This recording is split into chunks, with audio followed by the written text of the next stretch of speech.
Buku novel karya Terelie, ini buku yang ke-8. Judulnya Selena. Kita lanjut bab ke-21. Du du du du du du du du du. Cinta cinta, oh cintai dirimu sendiri sebelum kamu mencintai orang lain. Du du du du du du du du du. Aku menggerakkan tangan kananku meniru gerakan tarian. Selena, seseorang berseru. Aku refleks menoleh. Mata melangkah masuk menatapku heran. Halo mata, kamu sedang bernyanyi. Begitulah, aku tertawa. Lagu siapa? Itu bukannya lagu boyband. ECHO, cintai dirimu. Mata tertawa, menarik masuk sebuah koper besar. Dia baru tiba, sama seperti ratusan mahasiswa lain. Libur semester telah selesai. Mahasiswa telah kembali ke kompleks ABDT. Aku tiba lebih awal, sengaja menumpang kereta pertama dari kota Tisri. Sejak tadi aku telah selesai memasukkan pakaianku ke lemari. Aku sedang membersihkan kamar sambil bernyanyi dan menari saat mata datang. Bukannya kamu tidak suka boy band? Aku berubah pikiran. Oh ya? Setelah ku tonton video klipnya, rilis baru mereka tidak buruk-buruk amat. Anggota baru mereka cukup pandai bernyanyi dan menari. Tidak seperti Tas. Mata tertawa lagi, mengangkat koper ke atas tempat tidur. Bagaimana liburanmu, Mata? Lancar. Mata mengeluarkan pakaian dari dalam koper. Apakah distrik sungai-sungai jauh masih sama indahnya? Mata tersenyum mengangguk. Bangunan asrama putri kembali ramai. Wajah kami penuh semangat. Tetangga kamarku datang satu persatu. Aku suka hari pertama setelah liburan semester. Beberapa mahasiswa membawa oleh-oleh makanan khas dari distrik masing-masing. Juga beberapa hadiah kecil. Aku juga membawa beberapa mangkok plastik berisi kue buatanku bersama Bibileh. Juga topi hologram khas kota Tisri yang bisa berubah warna. Seru sekali. Kami bertukar makanan sambil menyapa. Kamu akan mengambil mata kuliah baru. Aduh, yang kemarin saja sudah pusing belajarnya. Kami semua tertawa. Semoga semester kedua nilai-nilai kita lebih bagus, ucap tetangga depan kamarku. Namanya F. Saat ini kami berkumpul di sana membahas kuliah yang dimulai besok. Semoga semester kedua ini aku bisa mengalahkan nilai si sok pintar itu. Aku ikut berkomentar. Siapa si sok pintar itu, Selena? F bertanya bingung. Siapa lagi kalau bukan Tas? Aku menjawab serius.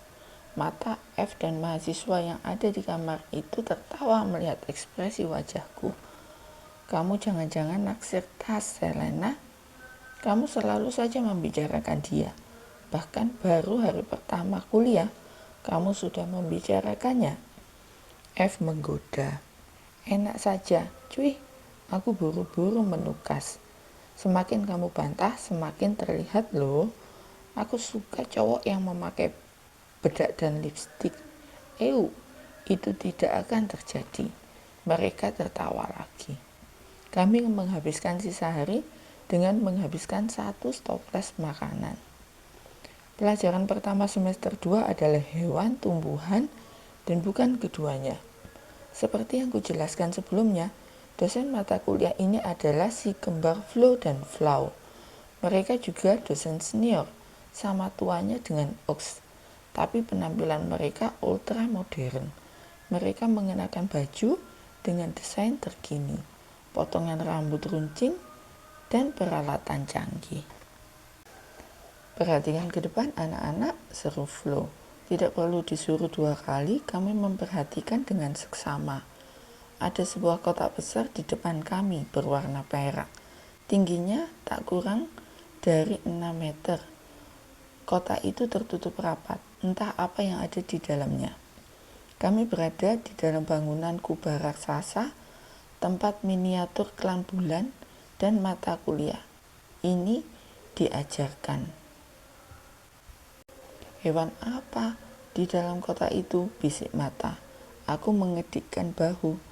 Jangan-jangan sama buasnya dengan beruang albino semester lalu. Boh berbisik cemas. Dia jelas tidak akan melupakan hewan itu yang mengamuk dan melemparkan boh. Terdengar suara gemerutuk kencang dari dalam kotak perak. Juga suara cakaran ke dinding logam, membuat ngilu telinga. Hewan apapun yang ada di dalam sana jelas tidak ramah.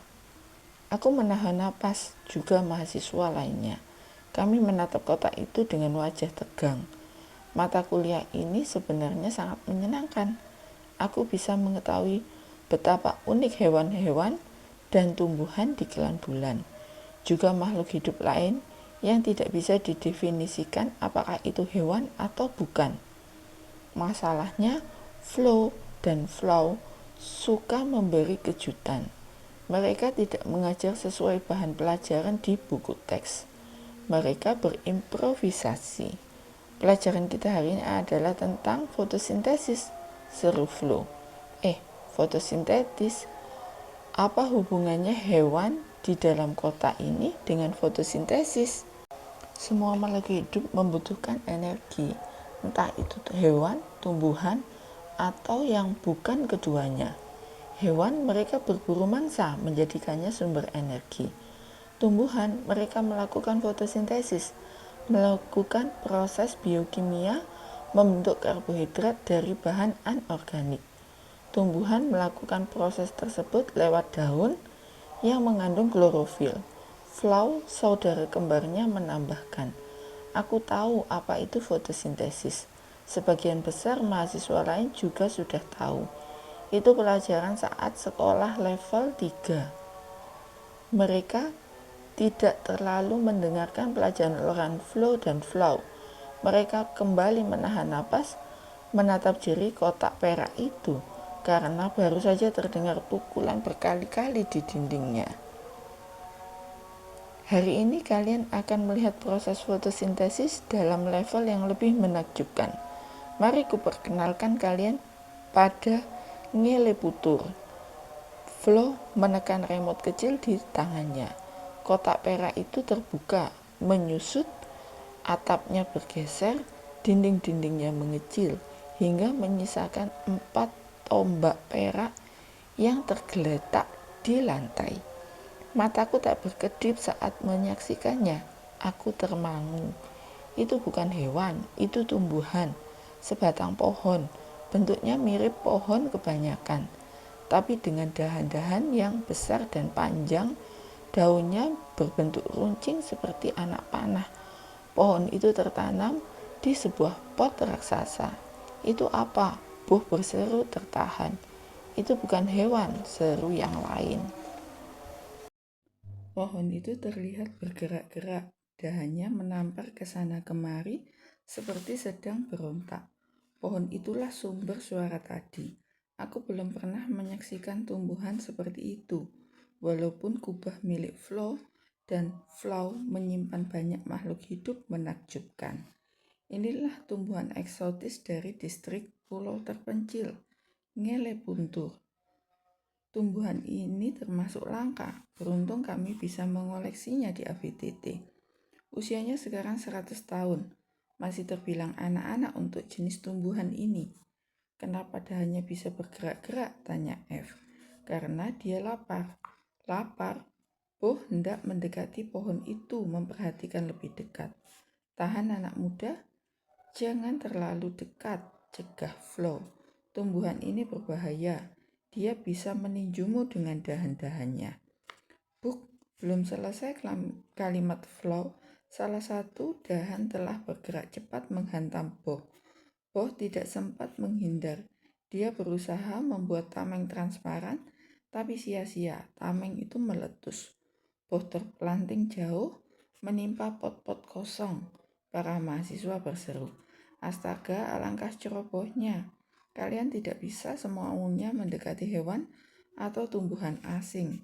Lebih-lebih ngeleputur, daun-daun runcingnya dengan mudah memecah tameng transparan. Dahan-dahannya keras melebihi baja, seru Flo kesal. Flo sekali lagi mengangkat remote kecil di tangannya, menekan tombol. Bukan kotak perak itu yang diaktifkan lagi, melainkan atap kubah di atas kami bergeser, membuat cahaya matahari pagi menerobos masuk. Begitu cahaya itu menyiram ngeleputur, tumbuhan itu bergerak berontak. Terdengar suara gemerisik. Daun-daun runcing pohon itu bergetar pelan, menimbulkan suara seperti bernyanyi.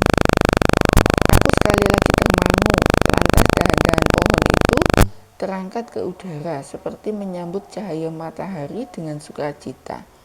Fotosintesis. Ngeleputur sedang melakukan proses tersebut. Lihatlah.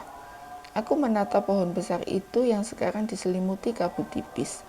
Reaksi biokimia itu mulai terjadi. Seluruh pohon bergetar. Dahan-dahannya terlihat membesar, mengalirkan sesuatu. Tanah di dalam pot juga bergerak-gerak. Tumbuhan itu sedang mengumpulkan energi di setiap daunnya, menjadi lebih tenang, seperti anak kecil yang berhenti berontak atau mengamuk saat diberikan makanan. Itu pemandangan yang menakjubkan. Tugas kalian sekarang adalah mencatat, mengamati, dan melaporkan anatomi ngeleputur secara lengkap, termasuk proses fotosintesisnya. Kalian bisa mengamatinya sedekat mungkin sekarang. Jelas, Flo. Tapi bagaimana jika tumbuhan itu menyerang kami? Flo menggeleng. Ngeleputur tidak akan menyerang siapapun saat cahaya matahari menyiram daun-daunnya. Dia memilih sibuk berfotosintesis dibanding menyerang sekitarnya. Kalian aman mendekatinya. Aku dan Mata saling pandang, tetap menakutkan mendekati tumbuhan ini. Setiap saat dahan-dahan besarnya siap mengancam. Dan lihatlah, Bo yang kembali bergabung menyeka lengannya yang terluka. Pakaiannya kusut, rambutnya kusut. Dia mengomel, kembali berdiri di sebelah Mata. Ayo anak-anak kerjakan tugas kalian, perintah Flo. Kita tidak tahu apakah langit akan terus cerah. Jika mendadak hujan turun atau ada awan tebal menutupi kubah, jangankan kalian, petarung terbaik pun susah payah mendekati tumbuhan ini. Tas lebih dulu maju, semangat melakukan pengamatan. Melihat hal itu, aku mendengus, tidak mau kalah. Aku buru-buru mengeluarkan tablet serta alat tulis digitalku. Ikut melangkah maju mendekati tumbuhan eksotis itu. Aku bisa melakukannya lebih baik dibanding Tas. Semester 2 berjalan cepat. 4 minggu berlalu tanpa terasa. Kehidupan kami bergulir dari asrama, kantin, ruang kelas, kantin, ruang kelas, kantin, lantas kembali ke asrama. Tidak ada yang berminat menambah mata kuliah pilihan. Kami telah disibukkan dengan mata kuliah yang ada. Ribuan tahun lamanya, ahli linguistik berhasil membuat pohon bahasa yang indah. Ling, dosen mata kuliah bahasa-bahasa klan bulan, yang rambutnya sudah berwarna kelabu, menunjuk layar hologram di sekitar kami. Aku menatapnya, sebuah diagram pohon terlihat di depan kami. Sebuah pohon yang besar dengan akar-akar panjang, dahan-dahan menyebar, dengan nama dan keterangan di setiap akar dan dahannya. Astaga, kenapa semester ini banyak sekali membahas pohon? Boh yang duduk di belakangku berbisik kesal. Sepertinya dia masih ingat kejadian sebulan lalu di bangunan beratap kubah. Tenang saja kawan, yang satu ini hanya gambar, tidak bisa memukul. Mahasiswa di sebelahnya berbisik bergurau. Kami semua tertawa. Boh mendengus.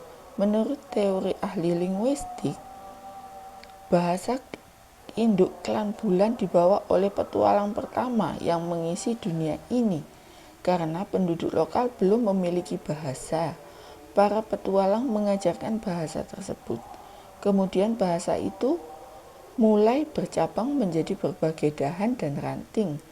Bahasa di distrik Padang Berkabut berbeda dengan distrik Panah Emas, sementara bahasa di distrik Panah Emas akan berbeda sekali dengan distrik Busur Melengkung. Juga berbeda dengan bahasa di distrik-distrik lainnya. Bahasa-bahasa di era ribuan tahun sebelumnya juga berbeda dengan hari ini. Terus berkembang, menyebar seperti dahan-dahan pohon. Ling terus menjelaskan, kita bisa menelusuri peradaban klan bulan dengan memperhatikan perkembangan bahasanya, dan ahli linguistik telah membagi 2 tahapan pohon bahasa tersebut. Yang pertama, bahasa-bahasa kuno atau bahasa-bahasa yang telah hilang dengan jumlah cabang yang tidak diketahui. Kalian perhatikan gambar pohon bahasa di depan. Akar-akar pohon menunjukkan jenis-jenis bahasa ini.